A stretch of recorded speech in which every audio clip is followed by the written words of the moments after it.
停车！妹子，稳住了吗？皇上，您看前面，这条官道不像朝廷修的。重八，先看脚下。这路硬的反常。沈月，拿剑试他。主子，劈下去了。剑刃崩了个口子，这路面连道白印都没留。一群没见过世面的土包子，这也值得大惊小怪。这叫水泥马路，咱们雁门知县苏燕苏大人亲自监工修的。重八，你差点错看了一个好官。好官，能修出这种路，必有通天本事。可通天本事，也可能藏着通天罪证。皇上，要不要立刻入城？不急，先查清这个苏燕。若他借神物理财，朕绝不轻饶。臣领旨。大人，不好了！大人，你让咱们在关外搞的那个边贸期券行，昨天又从蒙古商人和西域走私客手里强行抽了2万两白银的保证金，这要是让朝廷知道了，可是引发别人下场积惨的大罪啊！2万两下场积惨，太好了！老李，快拿笔来！滋涉金融黑市算一条，加上后山兵工厂私造的那些大杀器，老子这波回家条件绝对拉满了！大人啊，您这是图什么呀？您这是把全族往问罪文书上送啊！老朱啊，老朱，案卷我已经给你递过去了，罪证进度条也给你拉满了，你可千万别让微臣失望啊！主子，前面没路了，全被商队堵死了。这苏燕好大的狗胆！大明律严禁地方私开户市，他不但开了，还搞得比京城的市集还大。咱倒要看看他平时是怎么敲鼓吸肥、搜刮民脂民膏的。你们雁门县欺人太甚！我这1000两现银，凭什么只能换800两的官贸期券？足足抽了我20%的水钱！我要见你们知县！贤贵，你带着银子滚回漠北吃沙子去！睁大你的眼睛看看墙上的规矩，凡外邦商贾入我雁门，一律不得使用真金白银交易，必须将金银兑换成苏大人亲自吃官玉器券。兑换火耗、备战抽分，统统扣2成。不换？可以。1粒盐1块茶砖，你也别想从大明带出去。我换，给我换成期券。重八，你看那边。私印宝钞形同谋逆，竟然是用废纸强行榨干了这些北元商人和走私客的真金白银。他这是在刮异族的钱啊！主子，卑职刚才打听了，大明百姓在这里交易，不仅不抽分，反而还有补贴。苏燕这刀子专宰外省人，而且这些外邦人为了买雁门关独有的上等文言和烈酒，被割了肉还得捏着鼻子认账。这都过去半个月了，京城怎么还没动静？难道老朱真能忍下我私开户市、滥发契券的重罪？大人，咱快被咱们这个月又净入账了10万两白银，外邦商人都算去告御状，陛下也管不着啊！糊涂！老子这是私铸国器，是重罪中的重罪。要是没人来告发我，我还怎么做成最大贪官？怎么回现代？去，给老子把契券行的抽水再提高半成！我就不信逼不出几个去京城告状的暗探。手段确实奇诡，算他有几分治世的歪才，但他把北元商人的钱全拢进自己的私库，这笔天量的白银他到底是用来干啥的？他依旧是个死有余源的贪官。若他是为了招兵买马、拥兵自重，那他就是大明北疆最大的隐患。重八，咱们在这外围看不出底细，要查他的真面目，得进城去看看钱都花哪儿了。走，沈月，去城里给咱找个落脚点，咱要亲自称一称这个苏岩的斤两。主子，引车进去了。拿榨干异族人的天量白银，跑来开酒楼，咱倒要进去尝尝，他苏烟到底在吃什么龙肝凤根，能把10万两白银吃干净。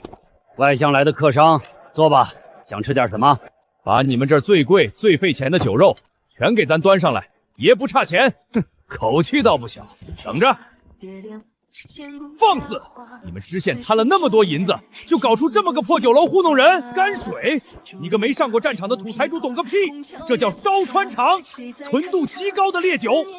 在冰天雪地的塞外，将士们冻得握不住刀的时候，灌上一口，身子就热了，伤口溃烂时倒上去，命就能保住。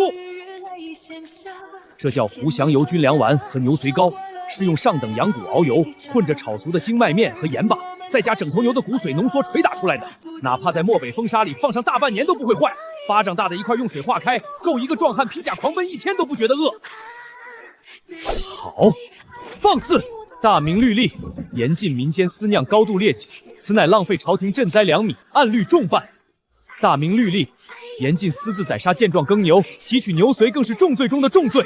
你们苏大人是想造反吗？大明律造反！朝廷发给我们的军粮全是掺了沙子的美米，你让兄弟们吃着美米去雪地里跟吃牛羊肉的鞑子拼命吗？苏大人说了他杀，规矩是死的，边关弟兄们的命是活的，朝廷不敢杀他酿的酒，他酿，天塌下来他苏燕一颗脑袋顶着。冲爸，你现在还觉得他上那道自首折子是为了挑衅你吗？切！大人，您着凉了。老李啊，咱们那个军粮酒楼昨天又杀了多少头牛？大人，慎言啊！昨天暗中宰了30头壮牛，熬了3大锅牛髓膏。这事儿要是被钦差查出来，咱们县衙上下全得重罪啊！才30头，这得加到猴年马月去，给我加码，一天杀50头。烈酒酿造房也得昼夜开工。皇帝的密探到底来没来啊？我都把大明律法在脚底下踩烂了，怎么还没人来抓我？难道是我犯的重罪还不够明显？老李，传令下去，重工业区那边的防卫故意给我留点破绽，晚上把灯点亮一点，我就不信吸引不来几个刺探军情的京城暗探。你这是要全部上缴，往火坑越滚！可老子要的就是个火，烧得越旺越好。冲爸，你已经看了1个时辰了，还在想苏燕的事？妹子，咱睡不着啊！一想到白天那个老兵的话，咱这心里就跟火烧一样。他在关外搞契券行，刮外邦人的钱，赚了何止上百万两白银。他拿这些钱，偏偏弄出了这等能让大明铁骑深入漠北的绝世军粮。他若是为了大明，那他就是千古未有的奇才忠臣；可他若是为了自己招兵买马、拥兵自重，那这雁门关就成了一个针插不进、水泼不进的独立王国。咱大明的北疆随时可能易主。所以你怀疑他城北那片重兵把守的禁区？不错。沈月，卑职在。你白天也注意到了，城北方向日夜有黑烟升腾，隐隐还有沉闷的轰鸣声，那里绝对藏着苏燕最大的秘密。你一身绝顶轻功，放眼大明无人能及。今夜你给咱潜入是要吃药禁地，那些从异族人手里刮来的天数白银，到底被他打造成了什么钢铁怪物？主子放心，凭卑职的内力和身法，就算那里是龙潭虎穴，卑职也能来去无踪，绝不会惊动任何人。防卫虽然森严，但百密一疏。这墙内的灯火竟然如此明亮，连按来照之都暴露无遗。这知县苏燕果然是个不懂兵法的书生，竟留下这么大的破绽。只要过了这座桥，就能看清里面的虚实。成吧？不对，这石板是悬空的，这不是普通石桥，是城中暗桥，不好，退！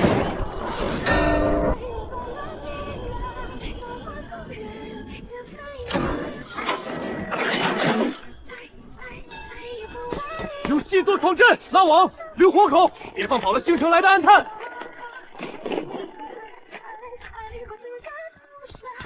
大人，大人，大人不好了！城北兵工厂的正中暗桥被踩响了，有绝顶警功的高手夜探众神县区，肯定是朝廷派遣亲军暗探啊！大人，咱们私造军械的秘密保不住了，要不咱们赶紧把人关押审问吧？杀你个头啊！老子等了半个月，故意把厂区灯点得那么亮，总算把皇帝的密探给盼来了。传我的死命令，让特工大队把吃奶的劲儿都给我使出来，动用麻药、连弩和铁网阵，必须要抓活的，一根毫毛都不能给他们伤了。抓活的？为什么？废话，不留活口，谁回京城去给皇上报信？谁去御前告发老子私造军械、拥兵自重？只要他们把罪证往御案上一拍，问责，本官被重罪问办、满门问责的日子指日可待了。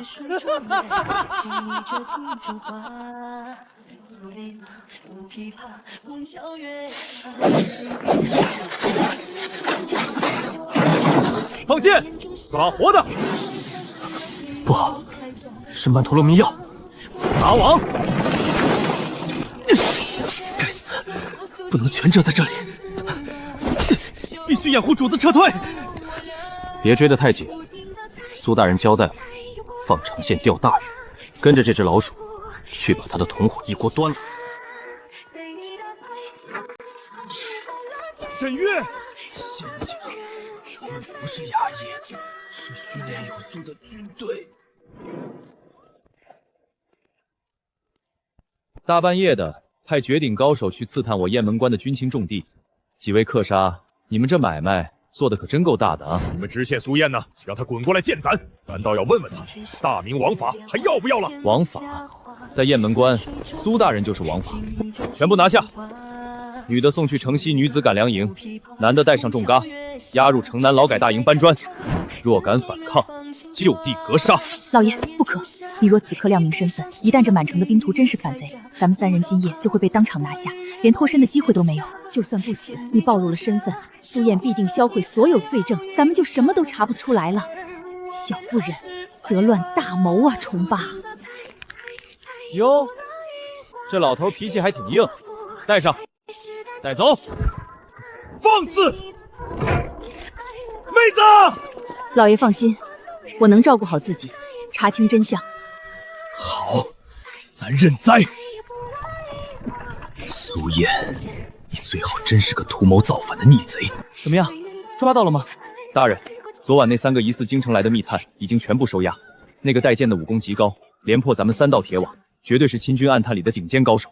好，太好了，给我传令下去，对这3个密探千万别用刑。大明律法规定，折辱朝廷钦差罪加1等，把他们安排到最苦最累，能看到咱们最多军事机密的地方去劳改，让他们去搬砖，去看咱们的水泥碉堡，去看兵工厂的流水线。最好把他们震撼的夜不能寐，活着逃回京城去御前告发我。本官被全族受牵连，魂归故里的大业，可全指望这3个探子了。大人，您确定是让他们活着逃回去告发您？废话，他们死了，谁去给我递刀子？快去办！全都给老子听清楚了！进了这劳改营，不管是江洋大盗还是什么京城来的暗探，统统都得脱胎换骨，穿上！从今天起，你没有名字，你的代号就是9527。那个带剑的，你是9528。主，老二，你想让我们今晚全栽在这里，连累你大嫂吗？给咱憋回去！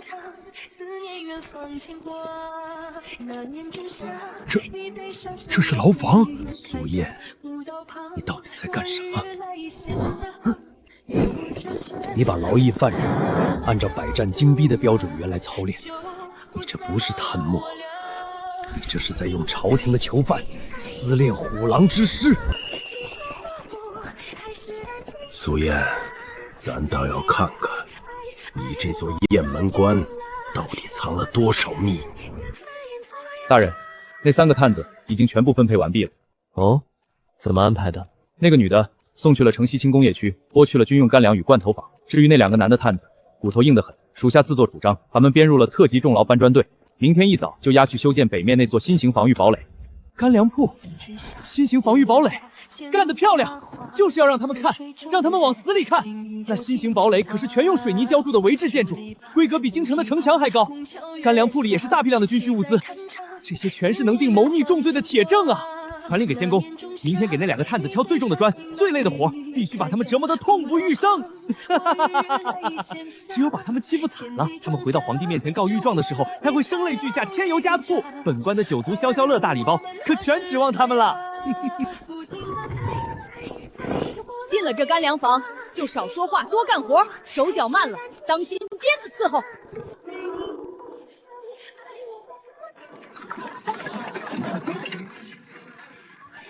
那是什么？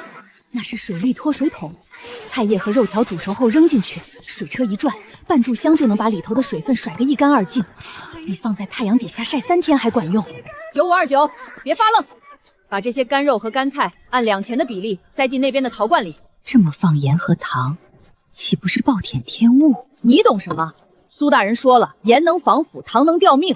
这2样东西加足了，把罐子放在沸水里煮上1刻钟，最后用厚厚的蜂蜡把陶罐口彻底封死。听见没？这里头一滴水都进不去，一点气儿都透不出。这东西能放多久？放多久？就算是扔在漠北那种夏天热死人、冬天冻死人的地方，放上整整1年，都不会生半点霉溅。保释1年，不怕水浸泡，高热量。重八，你错了，你大错特错了。这个苏燕哪里是什么谋逆的贪官，他是在用这区区几千名劳中，凭空打造一条能让大明铁骑无视运粮线，直接杀穿北元王庭的后勤大动脉啊！他这是将我大明边军的后勤补给能力，硬生生拉高了上百年。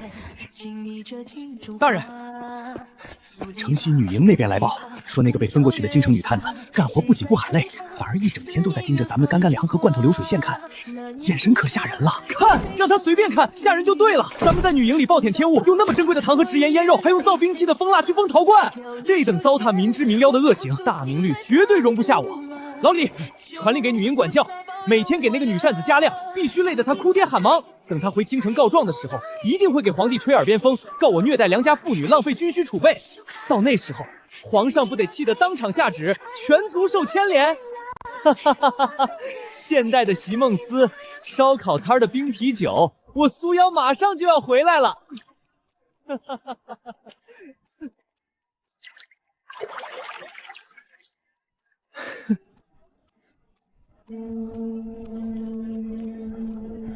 没有糯米桐油，也没有夯土耗时，那是什么怪物？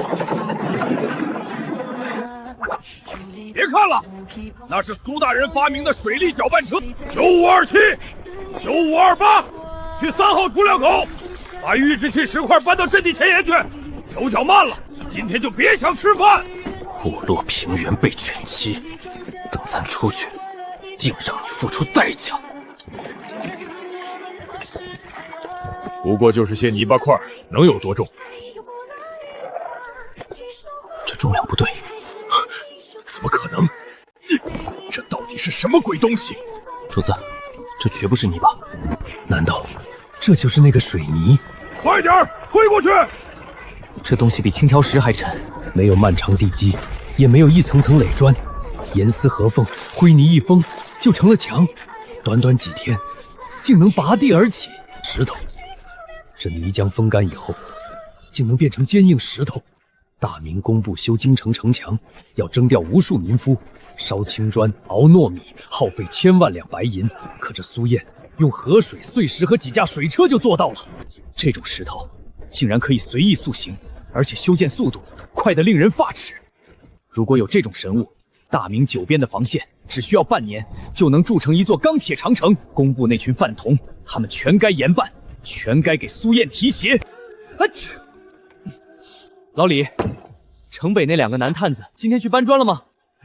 去了，属下按您的吩咐，让他们搬最重的水泥预制品。听说那老头手都磨肿了，累得气都喘不行。好，太好了，就是要给他们上强度，私自研制军工配方，围制修建防御堡垒，还虐待朝廷命官。这3条加起来，够全族受牵连了吧？告诉监工，只要还能站稳，就加倍使唤。我能不能在现代吃香喝辣，全看他们告状骂得够不够狠。这可怎么收场啊？全族受牵连，老朱啊老朱，你可千万别手软。这活儿确实不是常人能撑的。主子，吃点东西吧。苏燕这狗官敛财100万，必定所图甚大。咱就不信这些人对他没有怨气。自古想成大事者，必先看民心。咱今天就探探这些劳工的底，看看苏燕在雁门关到底是什么名声。先从这老兵身上下手。老哥，这活可真不是人干的呀。外乡人嘴上没一句实在话。咱们天天在这儿搬石头，腰都直不起来。那知县苏燕倒好，坐在县衙里吃香喝辣。又来一个挑事儿的。我听说那苏燕在关外搞了个弃券行，每天都能搜刮好几万两白银。他懂什么？他贪了那么多钱，却连个铜板都不分给大伙儿，还把咱们当苦力一样加倍使唤。怎么没人接话？这种巨贪，大家就不想去京城告他一状？闭上你的臭嘴！怎么，老哥，我难道说错了吗？他强收外邦人的钱，私设官卡，这是重罪。我呸！你个不知死活的江南酸素商贾，你懂个屁的瓜地皮！朝廷每年发给边军的军饷被层层盘剥，层层盘剥，手里到了咱们手里只剩一捧掺沙子的煤米，我这条腿就是饿得没力气，在战场上毁掉的。咱竟不知道这些，朝廷管过我们死活吗？皇上知道边军过的是什么日子吗？是苏大人，是苏大人顶着重罪去割那些外邦人的肉，他贪的钱有一文进自己口袋了吗？他用那些银子给咱们熬骨头汤，他教咱们烧水泥造着堡垒是为了什么？是为了雁门关的老弱妇孺不再被人欺负。在雁门关，苏大人就是我们的天。没有苏大人，我们早撑不下去了。你再敢说苏大人的坏话，今天就别想安生。咱一直以为苏燕是欺上瞒下的权臣，可他没有剥削百姓，他是用满身罪名托起雁门10几万军民的命，这是何等威望，又是何等忠诚。你说什么？那个9527试图在工地煽动劳工？是啊，大人。结果被老兵骂的一句话都说不出来，差点被大伙围得下不来台。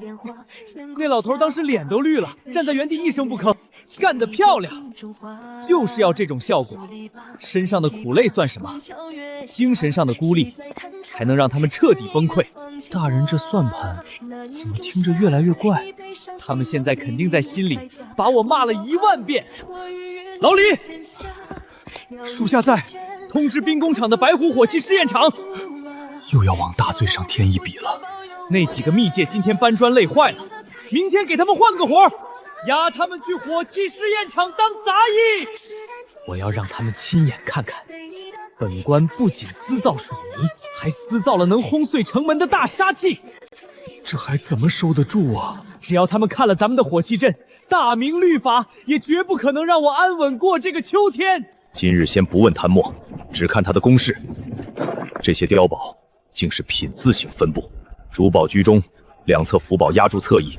若将红衣大炮架在主堡，两侧再辅以强弩阵，这不是堡垒，这是绝地杀阵。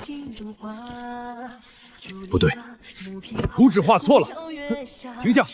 你这射界夹角不对。你个搬砖的苦役懂什么？这可是县衙兵房画出来的图纸。这不是图纸小错，是战场破绽。北原骑兵擅长游射，冲锋时会呈扇形散开。你这射击孔内夹角太窄，敌军若顶着塔盾从左翼突进，两座辅堡的火力无法交叉覆盖，主堡下方10步会形成视觉死角。只要敌军摸到这个死角，猛火油往里一灌，里面的人连退路都没有。把内侧边缘向外再削去2寸，让射叶扩宽。两座辅堡的交叉射域必须在这里重合。这人真是搬砖的？谁在前面喧哗？这线划得太准了，真有死角，普通人绝不可能一眼看出。你到底是什么人？看得太入迷，漏了底。普通商人绝不可能懂兵团交叉封锁的阵法。你是潜入大明的高阶军事细作。我早年跟商队走南闯北，也看过几本兵书，兵书里写不出这种实战阵法。来人，不能暴露身份。把这2个高阶细作给我拿下！普通大营关不住他们。转去哪儿？转去大雪山里的白虎火器试验场，那里戒备森严，一只苍蝇都飞不出去。白虎火器试验场，苏燕的底牌终于要露出来了。这地方比雁门县更机密，桌子不动，我不能乱。去看看也好。白虎火器试验场，咱倒要看看。若有变故，先护主子脱身。今天总该有点新动静吧？大人，天大的好消息啊！大人，慌什么？天塌下来也有高个子顶着。不是啊，大人，城北工地传来急报，那2个京城探子根本不是普通人。不是普通人？那个9527一眼看穿了新型堡垒的火力死角。监工说，这老头绝对是大兵团统帅级别。大兵团勇帅级别？大兵团统帅级别，太妙了，简直是老天助我啊！这怎么还成好事了？我正愁普通密探看不懂火器的技术含量，写不明白告发折子呢。既然是懂行的军头，那就让他看看什么叫降维打击。老李，传令下去。又要出大事了。把他们押进白虎火器试验场后，别让他们去干劈柴挑水的杂活，让他们去核心流水线，让他们看水利断锤，看连续炒钢法，让那老头用统帅眼光好好评估一下。白虎火器试验场都要亮给他看，看看本官私造的这些军火，够不够全族受牵连？大人，您这到底是想当土皇帝，还是真疯了呀？离回现代又近了一步，让暴风雨来得更猛烈些吧。这雁门县迟早被大人吓出事儿。颠了一夜，终于到了。硫磺味、铁锈味，还有热风，这是18层地狱吗？大雪山深处竟藏着这样一座火谷，这轰鸣比千钧美鼓还重。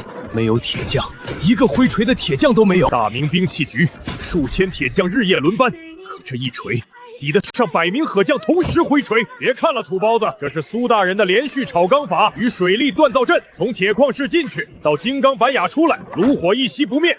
走，下去干活。炉火一熄不灭，流水一刻不停。这不是大明常见的扎甲，一整块冷锻而成，没有一丝缝隙。主子，这些铠甲的质地不对劲，不仅没有杂质，而且厚度完全一致。若是人手打制，绝不可能毫无破差。你眼光倒是毒。我的剑，这是昨晚从你身上搜出来的兵器，分量极沉，掺了天外玄铁吧？他在故意羞辱大内军备。既然是京城来的高阶细作，就让你们看个明白，看看你们大明的军备，在雁门关面前算什么？捡起你的剑，用最大的力气劈下去！敢轻视大内兵刃，这一剑绝不留力，反正不对，不可能，这绝对不可能！苏燕，这一剑竟然没劈开，只有一道白痕。这是量产的，不怕告诉你，这种质量的板甲一天能出炉500套，1天500套，10天就是5000套。在京城，只有精锐将领才穿得起这等重甲，可苏岩这里竟能像流水一样造出来，咱错怪你了，咱真的错怪你了。贪了100万赃银算什么？私设关甲算什么？用千古骂名，你是在用自己的一切给大明江山筑龙骨啊！咱所有猜疑都被这块板甲砸碎了。什么声音？不对，是外围警号，有敌袭，是侦探子。北元死士越过长城防线，摸进试验场了，保护高卢。为了呐喊，烧了南马子的腰炉。主子，真敌人来了，高卢不能出事。原来苏燕防的不是咱，这一夜要出大事了。这不是演练，敌袭，点燃烽火，死守高卢。剑上有毒光，他们早有准备。是北元王庭的窃色军死士，他们不是来杀人，是来毁炉。这支暗杀部队咱见过，他们从小被狼性训练，一旦出动，不达目的誓不罢休。主子小心！沈月，退下，咱不用你挡着。必须先护住主子。没用的，主子，这铐子比我的玄铁剑还硬，我的内力被彻底封死了。普通卫士挡不住这种死士突袭，他们要炸冷却池，防线要被撕开了，再让他们靠近，整座工厂都保不住，绝不能让他们毁了这里，绝不！一炷香前，咱还把这里当成贼窝，可这是大明横扫漠北的龙骨，必须有人如苍帅战阵。主子亮身份了，隐瞒身份会毁了大明根基。咱是大明皇帝朱元璋，雁门守兵听朕号令。皇帝终于问罪了。大人，出大事了！叫什么叫？白虎试验场遇袭，有人要炸咱们兵工厂。不就是那2个密探煽动人造反吗？让他们闹，闹得越大越好。不是啊，大人，不是那2个假客商，是侦探子，北元王庭的死士摸进来了，全炸了。他们带着猛火油，要把高炉和流水线全炸了呀！真刺客！他们要是炸了我的兵工厂，那我私造军械的铁证不就全没了吗？没有物证，皇帝拿什么判我重罪问办？顶多判个监管不力，革职查办。我攒了3年的重罪大礼包，绝不能这么毁了！谁敢动我的物证，谁就是我的仇人，传我的死命令！大人这回是真急疯了。白虎试验场进入最高战备，把后山兵器库那层油布给我掀了，启动机关火器阵。机关火器阵，那东西还没正式试过啊！多管神机火箭车，全给我推出来！大人不可啊！那东西威力太恐怖了，一旦引燃，整个山谷都会化为火海，弄不好连咱们自己人也会被波及啊！谁敢毁我的铁证，我就轰谁！给我轰！完了，大人真要动那东西了！不计一切代价，轰溃那帮敢动我重罪物证的杂子！这不是护场，这是护命根子啊！今天就是天王老子来了，也得给我的兵工厂让路，谁也不能毁我的回家路。这下白虎试验场真要翻天了！咱是大明皇，什么机关？山石竟然会自己打开？那是什么？机关火器阵已就位，多管神机火箭车预备！为了苏大人的重罪物证，给老子狠狠的轰！没有阵前斗将，也没有近身搏杀，只有纯粹到极致的火力。这不是火炮，这是漫天火雨，上千支，几个呼吸就全打出去了。咱半生戎马，从未见过这种阵仗。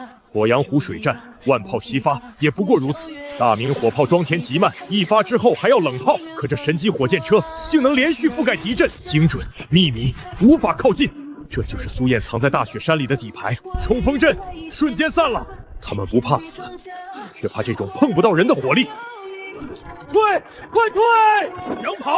第二轮装填完毕，放！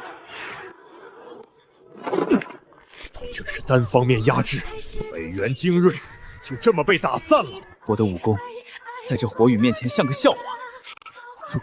主子，我刚才冲阵的是大明克才欲冲阵的，是我大明30万精锐铁骑。10息之内人仰马翻，寸草不生，这是凡人无法抗衡的机关神力。大明缺的就是这种火力，咱做梦都想要碾压草原骑兵的神兵。苏燕一个7品县令，竟造出横扫天下的神机营，咱要治他的罪，他却替大谢错杀铸了一柄的国士。保住了，火器阵也亮出来了，真美啊！这烟花真他娘的壮观！这动静，整个雁门都该看见了。大人，火器营来报，北元死士已经全扎，只是那2个京城来的探子也全看见多管神机火箭车了。看见了，看见了就对了啊！今天这一顿炸，就是给那2个暗探开眼界。他们亲眼看到我私造这种大杀器，大人怎么还越炸越高兴？他们还坐得住吗？他们一定会连夜写密折，800里加急送往京城。皇帝看到折子，知道我手里有神机火箭车，还不得吓得当场从龙椅上跳起来？大人这是盼着皇帝治他重罪啊！这可是谋逆造反、意图篡位的铁证啊！这一次稳了，全族受牵连，绝对是全族受牵连。这波要是还治不了我的重罪，我苏燕的名字倒过来写。大人啊，你这名字怕是倒不过来了。这火烧的越旺，大人越觉得自己稳了。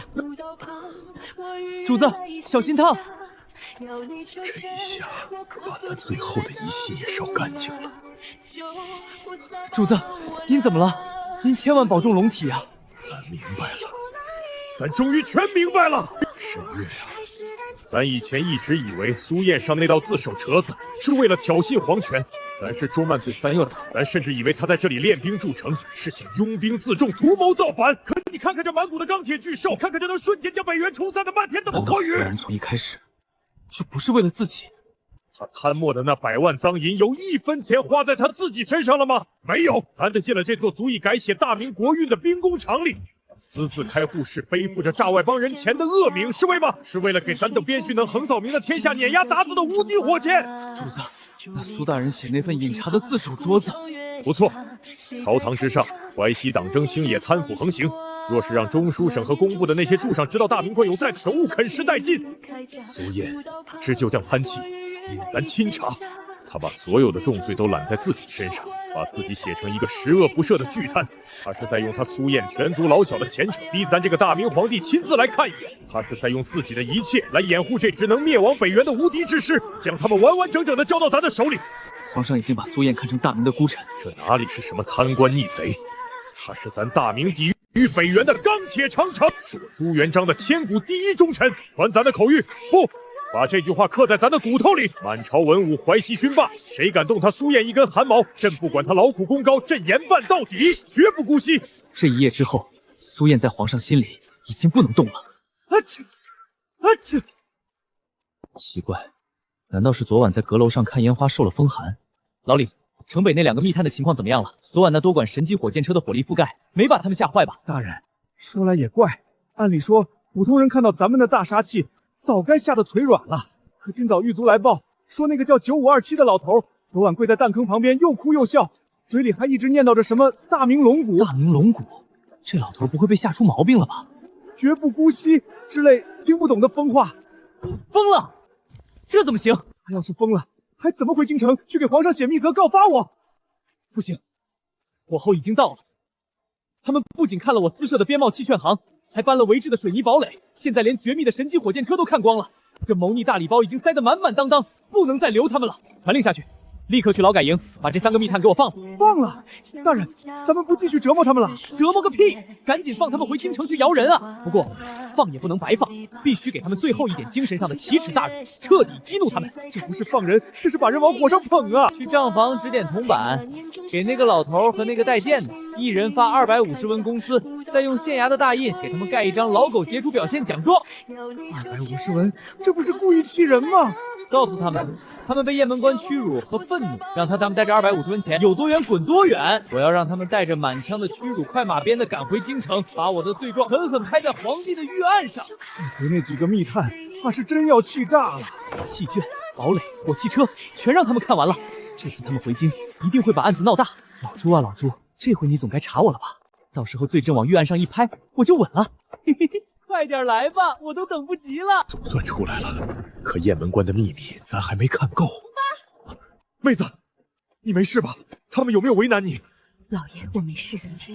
但是崇巴，我在这女营里看到了能让大明铁骑远征漠北。营里果然也藏着惊天之物，保质期长达1年的神仙军粮。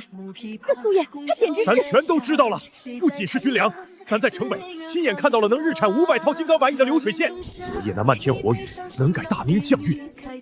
妹子，咱们大明挖到了一尊活着的真神呐！行了行了，别在这生离死别的了。经过咱们县衙特工大队3天3夜的严密审查，他这是按苏燕的意思故意干人，最终查明就是3个跑来关外倒卖皮货，误触了机关的江南蠢商。我家苏大人说了，抓错人了，真他娘的晦气！好一个抓错人！苏燕这是要逼咱离开。本以为能捞到几条京城来的大鱼，结果抓了你们3个废物，纯属浪费咱们劳改营的粮食。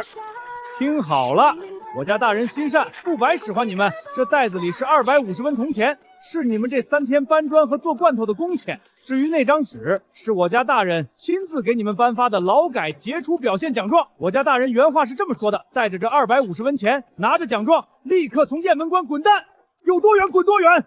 放肆！跪下！这不是羞辱，这是苏燕最后的试探。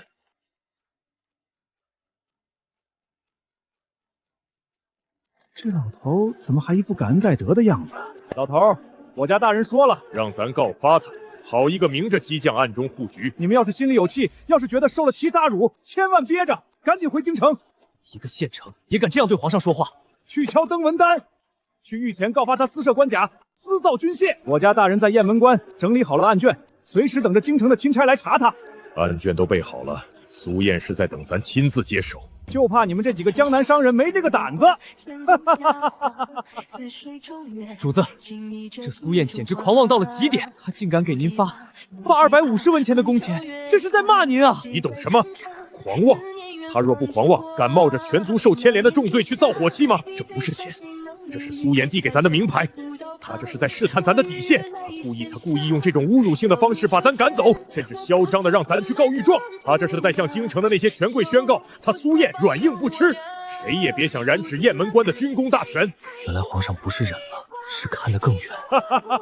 苏燕啊苏燕，你越是不想让外人插手，咱偏不走。崇巴，咱们不回京城，不调钦差来给他证明吗？证明不急于一时，走，咱们再去一趟他的器券行，咱要亲眼看看这位大明财神爷是怎么用几张废纸跳动整个北疆财富的。皇上却越看越欣赏苏燕。苏燕，咱还要再看看你到底藏了多少本事。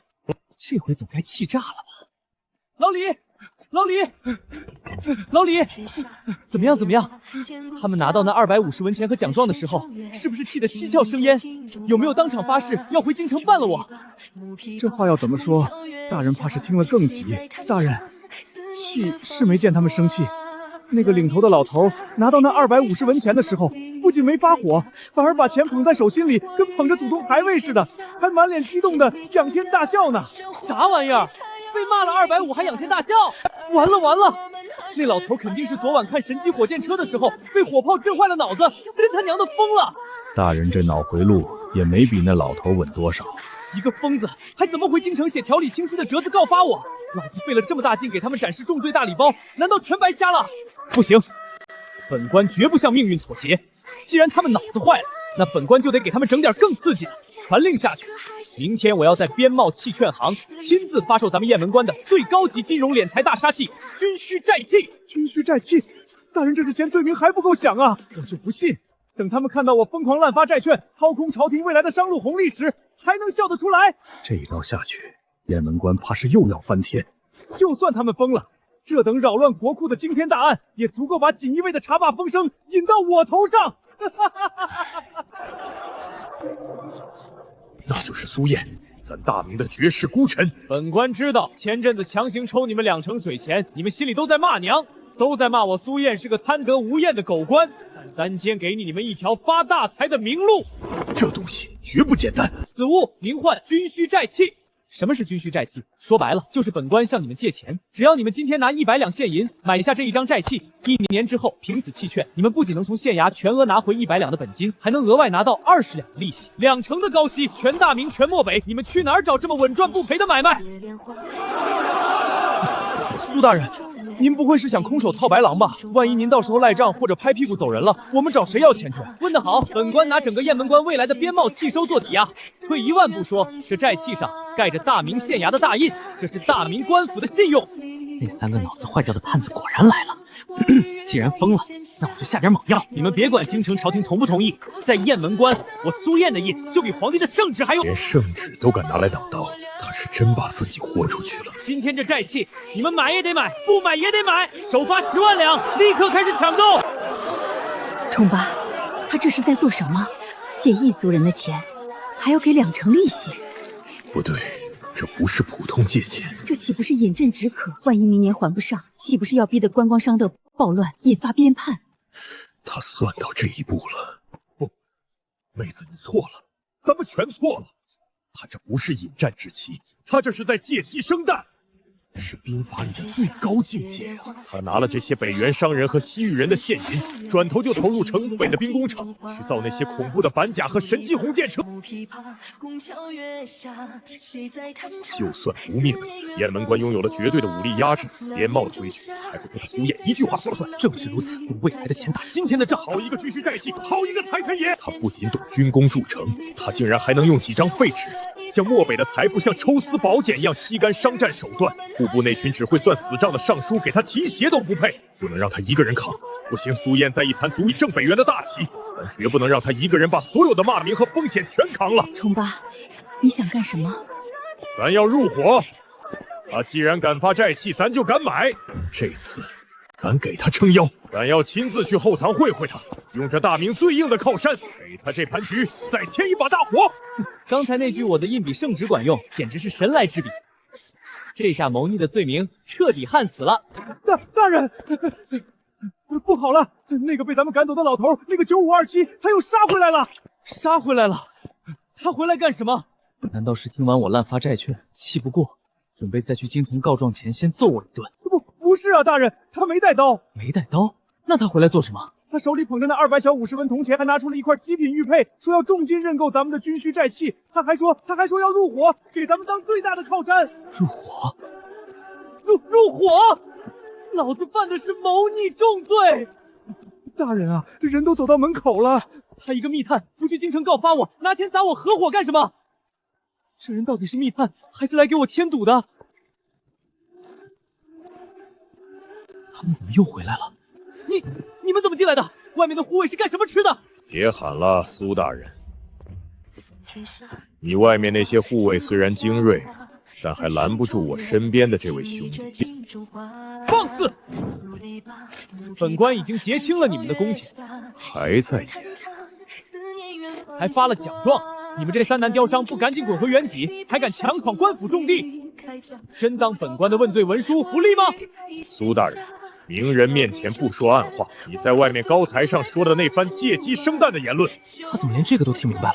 偏偏那些只知道逐利的蛮儒商贾还行，但在老夫眼里，你这盘棋下的简直是惊天动地呀！不对劲，这老头不但没气，还在夸我。用2成的高息强行吸干关外一族的真金白银，再传授把这些钱投入城北的兵工厂，打造出神级火箭车和反甲防线，兵锋一城。真的看懂了，这雁门关就是一道无敌的绞肉机，这是在用敌人的钱养大明的兵啊！好手段，真是好手段！我看懂了。这个老头竟然全看懂了！既然看懂了我私造军功拥兵自重，那你倒是回京城写折子告我呀！你在这儿给我点赞，算怎么回事？东西，既然你看穿了本官的底细，那你还不赶紧跑？果然，他还想把人赶走。不怕告诉你，本官就是拥兵自重，本官就是在造反。大明律法规定，私造火器者形同谋逆，全族受牵连。他连退路都不留给自己。我这罪名10道案卷都压不住。你若是识相，现在就滚回京城，去敲邓文谷，去御前发我。本官整理好案卷，等着京城的钦差。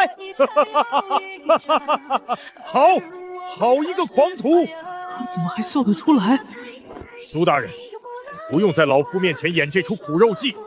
老夫知道你自己说的越不堪，就越是想把所有的风险自己一个人扛下来，不连累别人。但老夫告诉你，这大明天下不是那群只知道在朝堂上党同达义的腐人的。他到底在脑补什么？天下兴亡，匹夫有责。你敢冒着全族受牵连的风险为大明铸造龙骨，老夫又有何不敢拿身家性命陪你豪赌一把？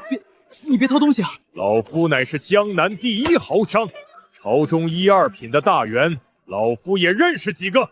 这东西一看就值钱。完了，他来真的！今天老夫不走了，老夫要重金入股你的兵工厂，买空你的军需寨器。买空？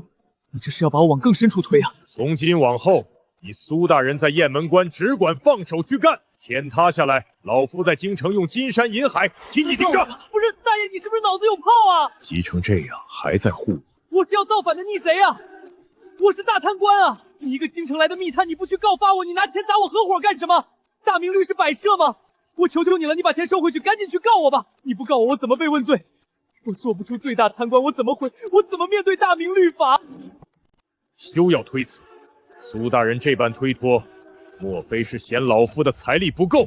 不是嫌不够，是你给的太多了。还是觉得老夫没有与你同生为共死的胆色？老二，去，立刻传信给咱们在江南的商号，先调拨100万两现银到雁门关。就算倾家荡产，老夫也要把苏大人这支抗元军队给喂饱了。是。完了，全完了。这下我的谋逆案没法上达天庭，回现代的条件彻底烂推了。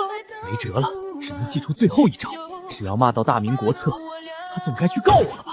老头，你别以为砸点钱就能跟我合伙。终于要说真东西了。知道我为什么要自己造兵器吗？因为当今朝廷的北伐国策纯粹就是一坨狗屎。朝廷那帮饭桶以为靠着人多，靠着那点破铜烂铁的扎甲，就能深入漠北去跟蒙古骑兵硬碰硬。他竟敢当面辱及圣策，简直是痴人说梦。补给线拉得比命还长，民夫死伤无数，打赢了也是惨胜，打输了就是全军覆没。刺耳，可未必没道理。那个坐在龙椅上的皇帝根本就不懂什么叫现代后勤学，不懂什么叫火力覆盖战略，他就是个泥腿子出身的莽夫。庶子，你安敢辱击圣？闭嘴！苏大人骂得好，那依你之见，这仗到底该怎么打？他怎么不仅不生气，还捧场啊？当然是靠经济战和降维打击啊！用边贸契券吸干北元的牛羊战马，让他们内部通货膨胀，经济崩溃。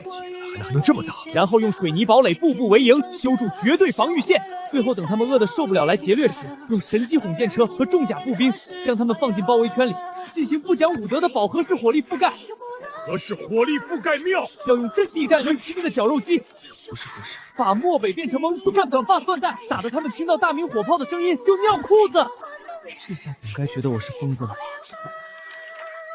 通货膨胀，饱和式火力覆盖，妙啊！他怎么还记上笔记了？太妙了！苏大人，您这不仅是兵法，这简直是足以传诸后世的屠龙术啊！请受老夫一拜。没救了，这老头彻底没救了，只能把折子塞给他了。老头，既然你在京城有门路，这封折子你替我带回去，一定要亲手交给能上达天听的大官，务必让皇帝看到，就说我苏燕罪恶滔天，求皇上速速派钦差来查我的案，让全族受牵连，拜托了。苏大人，您明明立下了不世之功，却为了掩护大明居功，为了不让朝堂党争波及雁门，等等，他是不是又想歪了？宁愿将所有脏水泼在自己身上，一心饮茶。老夫答应你，这封折子遇到能帮我送折子催重罚大明皇帝的御案上。好人啊！报！京城800里加急，钦差仪仗已至城外5里处。钦差来了，来查我的吗？那老头办事效率真高啊！快把我那早就准备最显眼的死囚服拿来，穆家也给我带上！快快快，别让钦差大人等急了！终于来了，终于要回去了。苏大人啊，你不能死啊！朝廷若是杀了苏大人，我们就反了这操蛋的朝廷！哭什么哭？老子这是要回现代去享福了！钦差大人，快宣读圣旨查我吧，我都等不及了！苏大人，使不得，使不得呀！您这等千古绝世孤臣，怎能穿囚服受此委屈？不是，你拖我穆家干什么？我是反贼啊，我是巨贪啊！我私造军械，全族受牵连的。苏大人，您就别演了，别演了，皇上全都知道了。您为了大明江山，在塞外忍辱负重，用一己之力铸造钢铁长城。完了，这味儿不对。还为了掩护机密，不惜自度名节饮茶。皇上看您的爪子，奉天殿上哭得几度昏厥呀！哭得几度昏厥？这皇帝有病吧？奉天承运皇帝诏曰：雁门知县苏仙，宫中体国，图谋边疆，有惊天伟地之才，乃我大明之擎天绝世柱孤臣，朕心甚慰。特封苏仙为雁门侯，加封太子少师，赏宽大红蟒袍。太子少师赐御赐金牌，见官大3级。另朕念苏卿孤身塞外，特赐婚大明皇女，待秋闱之后。赐婚皇女，钦此。恭喜苏大人，皇上圣明啊！我造反的物证呢？我那全族受牵连的重罪呢？我筹划3年，受了3年的边关苦寒，好不容易把回家条件刷满，我甚至亲自把证据送到皇帝手里，结果他不杀我，还要招我当驸马，这是要把我永远焊死在大明朝这艘破船上啊！骗子！那该死的老居然是个骗子！我有点喘不上气。哎呦，侯爷，侯爷您怎么了？快传太医！苏大人肯定是这3年为了大明积劳成疾。不是激动，我是气的。此刻听闻皇恩浩荡，激动得晕过去了。苏大人真乃我辈楷模啊！真的回不去了。